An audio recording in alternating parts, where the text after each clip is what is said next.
The Reserve Bank of India's credit policy is set to make life tougher for real estate companies, which of course are grappling with a liquidity crunch. Nisha Poddar covers real estate for ET Now, and here she is. Nisha, what sort of reaction do we have from the industry?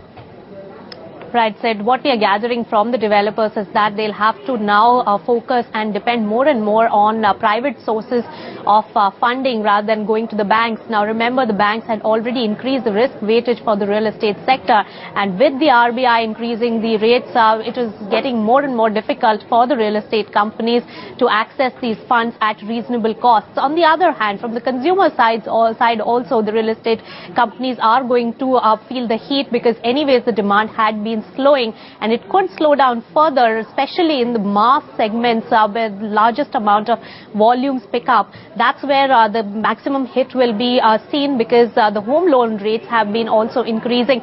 Since June last year, we have seen a 200 basis points increase, or a 2% increase in the home loan rates as well, which could dissuade the consumers from going out and buying property. So these are the two major concerns, and of course the private equity deals as far as the real estate sector could pick up with this kind of a liquidity crunch scenario that the real estate sector is facing at the moment.